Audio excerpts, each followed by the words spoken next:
Friday morning. I'm going to get the E46 over to my dad's house, use his lift all weekend, and we're going to drop the rear subframe on this, put new bushings in it, new bushings in the diff, weld the diff, weld in reinforcement plates for the subframe mounting points. I have adjustable rear camber arms. Those are going in, and we're going to do coilovers all this weekend. So this is going to be a pretty long video. I'm going to try and keep it as short as I can. But I will put timestamps down in the description below for those of you that want to skip around and watch certain points. Then there's going to be that in the description below. So I will pick this up when I get over to my dad's house. Alright, just got to my dad's. This is his garage. Just got the E46 on the lift, got all the wheels off, and sprayed a bunch of stuff down with PB Blast. So this is what the underside of a Michigan car looks like.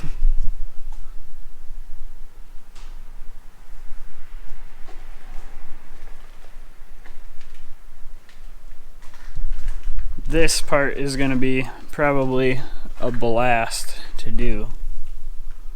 Right here. Beautiful, beautiful corroded exhaust bolts. It's exactly what you want.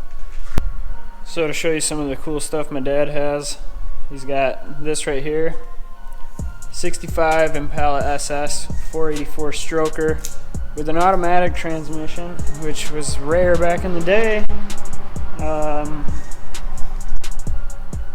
He also has a 63 C10 pickup truck that's not here, as well as I believe it's a 61 Chevy Corvair pickup truck that's also not here. But let's get to work on the E46. You can watch me fumble through this.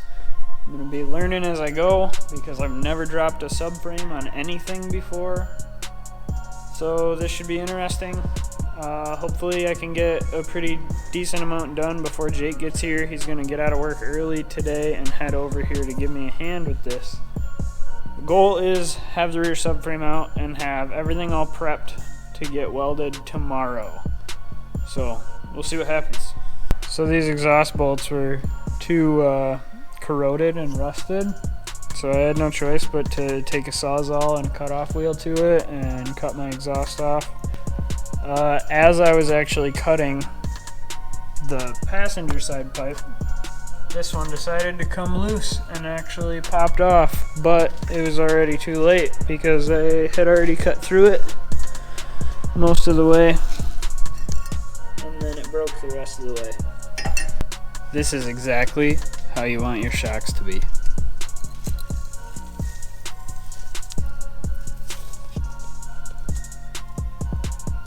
Mint.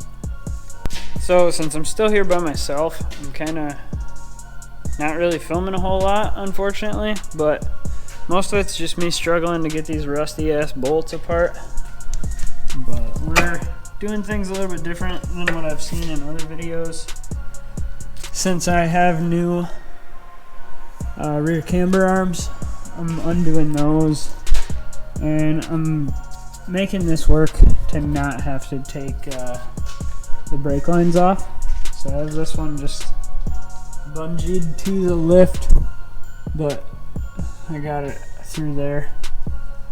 Just swung it through right here, so that I could hang it and not have to remove brake lines and bleed the brakes because I'm lazy and don't want to do it. We got the exhaust out, we got the heat shield out. So now you can actually see up here a little bit better. All that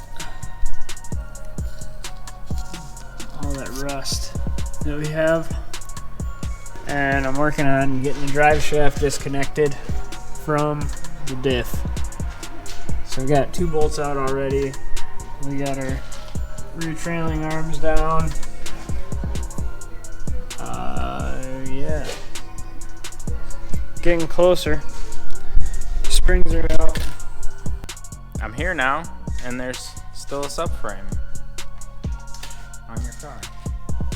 Yeah. These things happen.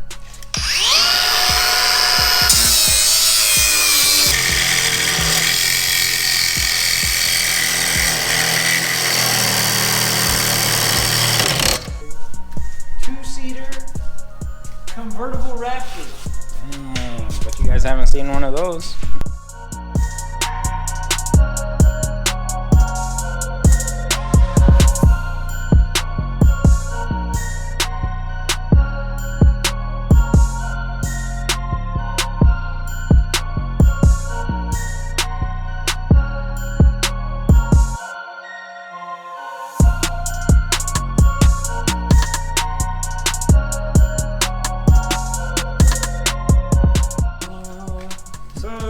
Check out these mounting points and see how fucked we are. Actually, not too bad. It's a little crusty, but I mean, yeah, it's crusty for sure, but it's not. I don't really see cracks. There's like a million different companies that make these. Bimmer World has them. That's exactly what you want. See? I tell you. yes.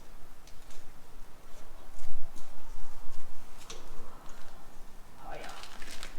So, Bimmer World has them. I think Turner Motorsport makes a kit.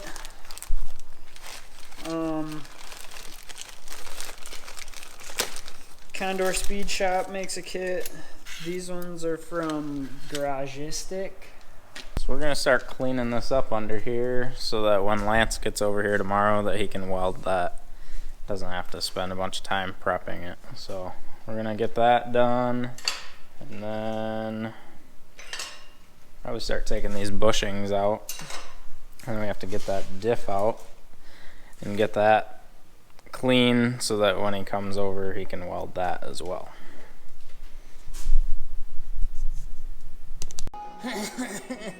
Yeah, dude, my neck hurts from looking up all day. We should lower it. Just a touch. Turn this shit up. That's it. That's all you got.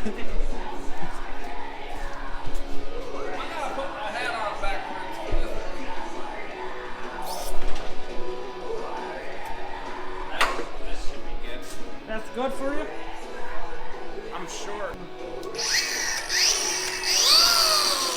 Get physical.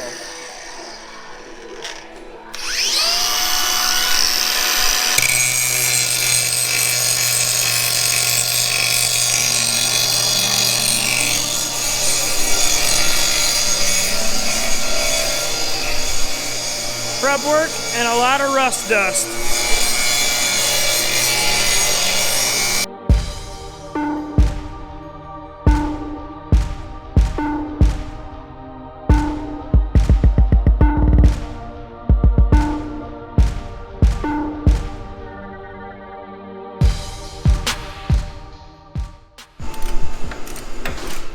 By BMW, Jake said. It'll be fun, Jake said. This is what working on cars is. You start off with like a lot of energy and you're like, yeah, I'm gonna get all this stuff done. And then like halfway through it, you're like, fuck cars. I hate cars. Don't do it. Big facts. So, right now, trying to disassemble everything because we need to try and be able to pivot this sway bar because I rounded that nut out and we have to get the diff out of here and it doesn't quite squeeze out without moving the sway bar. You're a genius. So that's pretty cool. No, not really. Pulling the slower control arm out. I did it. It can come out now? Come on now, bitch. So this side will be able to pivot now. Yep, we're gonna need a better bar back. Here you go. Merry Christmas. Happy Hanukkah. No, now my shit's stuck. Way to go. Get your shit stuck.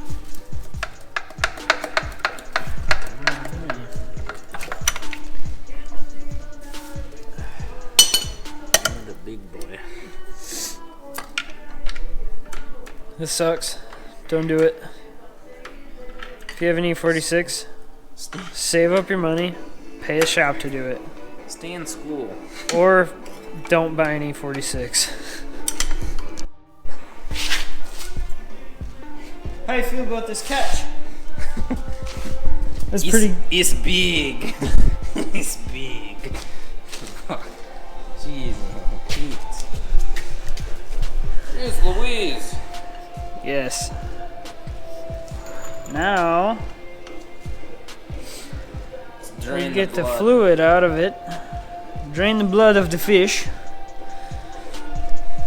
Now you drain the blood of the fish, and yeah, you clean it so you can eat.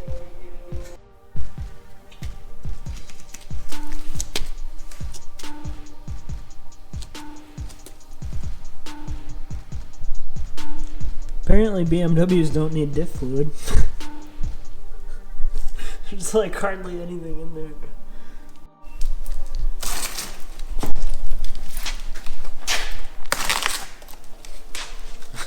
We buy industrial glue sticks.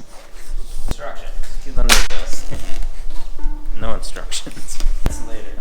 Day 2. 10 minutes later. Hey, how do I use this? Penis stuff in. Day 2, Saturday morning. We ended yesterday getting the diff all clean. Lance has to work until noon, and then he'll be on his way over here to weld that. So in the meantime, we are going to finish prepping all of this stuff. The diff is ready to weld. Grind it down and rattle can it and torch these bushings out. We decided to trim a plate. Now we don't have to drop the fuel tank. First bushings out. Many more to go. Many more to go. Only 16 more to go.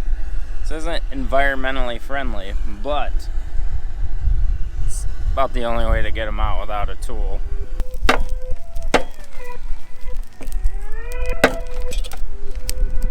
Yeah, you got it on your face.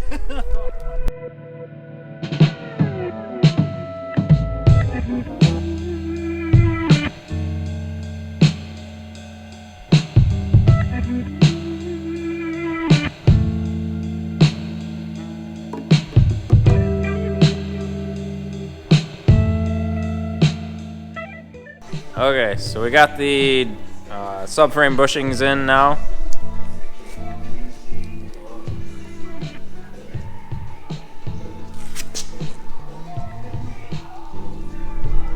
Now we just have to paint the plates and everything welded in.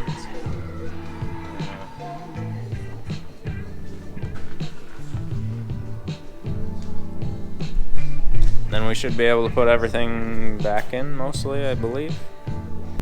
Okay, so we rattle canned all the plates. It is way later than either of us wanted to be working on this thing tonight, but we're kind of in a crunch for time.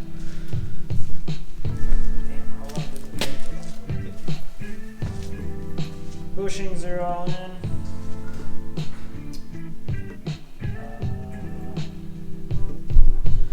The diff is welded.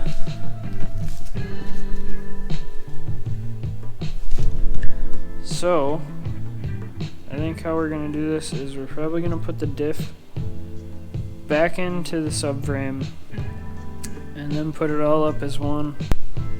At the end of day 2, we did not get as far as we wanted to. However, we made progress. We got the subframe painted, plates welded in and painted, bushings in, diff welded, whole assembly is back together, and And now we're gonna call it a night and start tomorrow morning off putting the subframe back in. So we will pick this up in the morning. So here we are, Sunday morning. Waiting on Jake to get here, and I kind of need his hands to help me get that back up here. So since I don't have any help right now, I'm gonna get started on front coilovers so that I can get these front wheels back on and at least get something done and get further. Don't buy a car from Michigan that you're gonna modify, because this was seized in here, and the sway bar end links are dumb. They have these little, I don't know how well you can see that in there, a little Allen key stud, and then a 17 millimeter nut on them, and they're just so corroded that that stud was just stripping out. So I just cut the sway bar end link. Probably just run no front sway bar for a hot minute until I can buy one. Yeah, but now this side is completely unassembled aside from these 3 bolts, so let's get those out. Just like that, we have our old strut out. And now we will put in the new BC Racing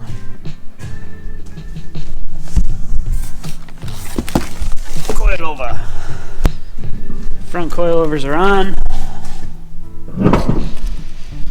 Front sway bar is out.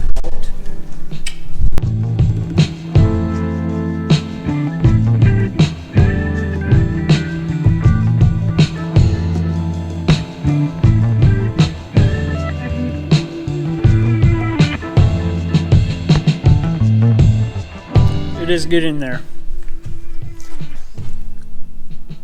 Drive shaft is in.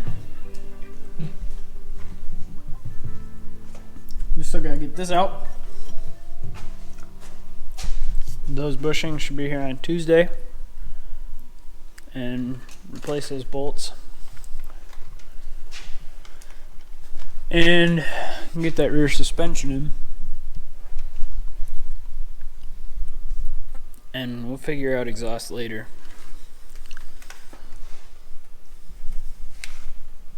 What you think? I'm glad it's back in. That's what I think. Same. This has been a pain in the I ass. definitely thought that was going to be like more difficult than it was to get back in, but I mean, it was still a pain, but it wasn't as bad as I was anticipating it to be. It's Wednesday, and we have pretty much everything back in, except we still can't do the rear lower control arms because these bushings are seized in there.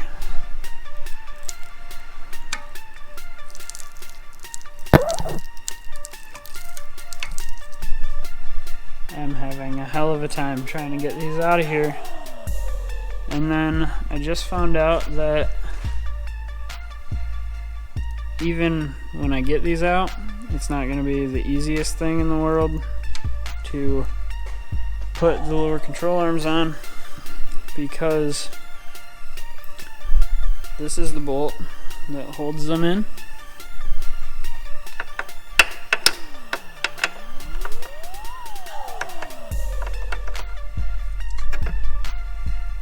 There's not quite enough room. So that should be fun to try and figure out once we get that situated. But right now my concern is getting these bushings out. Hopefully we can figure that out. Basically this car has to get out of here by Saturday. And I work 10 hours a day, so it's kind of difficult to get around to that. But we're trying. These just came yesterday, and I was unable to get over here yesterday after they came.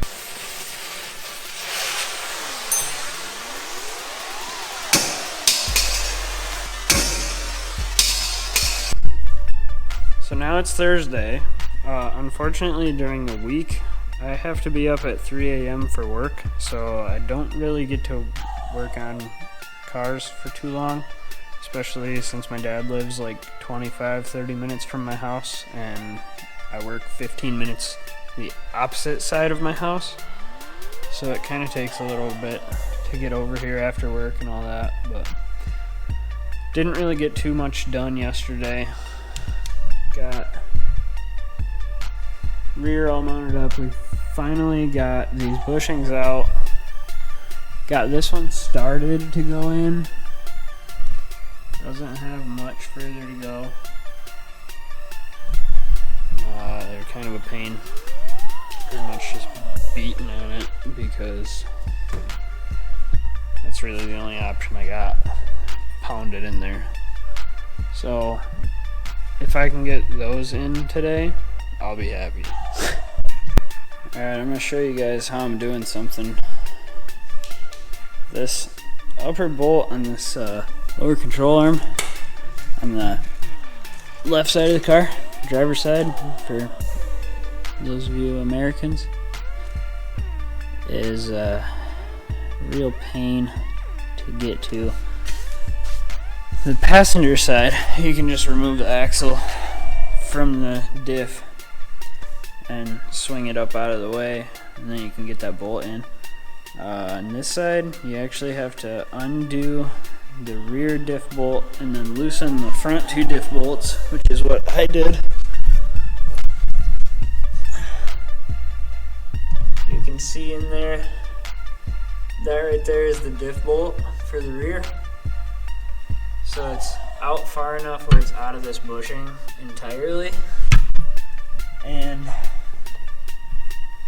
using this pry bar in here to just pry over the diff enough, and I'm having to thread this in because that hits right there. So just so you know, I did not remove this brace. I just got in here with an open end 18 and worked my way around. It sucked, but it worked, and I got that bolt in. And the shoulder nut is on there. I don't think you guys can see it on the camera. I'll try to shine a flashlight up there. That weird looking nut. So that's how you gotta do that.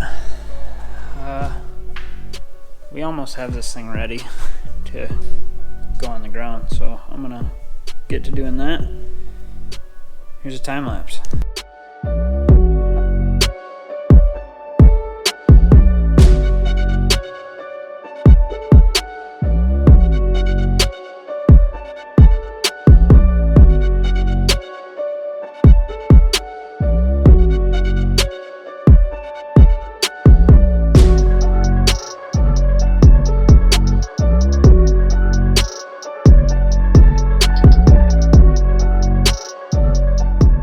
So at the end of that time lapse is actually where both of my GoPro batteries died. So that's why I didn't finish this video at my dad's house. But the car's back home now. I didn't get to film like my first drive. In hindsight, I could have used my phone, but sometimes you don't think of these things in the moment. I haven't gotten an alignment yet, but there's a reason for that. I'm waiting on back-ordered trailing arm bushings for those larger bushings up front. For the front end, I have over there some extended tie rods that Chelsea DeNofa made. They apparently work on an E36, E46, and Z3s. according to Drift HQ where I bought them from. They're like 120 bucks. So it's just a cheap way to get just a few degrees more angle. The coilovers came with these spring adjusters for the rear, but every video that I've seen and every BMW person that I know and talk to says if you put these in, you're gonna end up pulling them out because you're gonna hate the way that your car looks. And on top of that, when you use these, you give your spring less travel and it's easier for it to bind up. So I just didn't even put them in, and I'm actually extremely happy that I didn't. The car sits mint in the back. I guess I'm gonna take the car out and go show you guys what it looks like. I also have this really weird clunk sound at like low speeds, in between first and second gear, sometimes in between second and third, and like just taking off if I'm just taking off slow. I'm not really 100% sure what it is, if it's a U-joint in the drive shaft, or if it's a center support bearing, or if it's the Glebo. So I need to look into that. And then to get it to sit a little bit nicer and have better fitment, I'm either gonna have to go and get spacers or find some new wheels. If you want to stay updated on that, hit that subscribe button. If you enjoyed this video, hit that like button, share this video with your friends, and we will see you in the next one. Let's go check out the E46.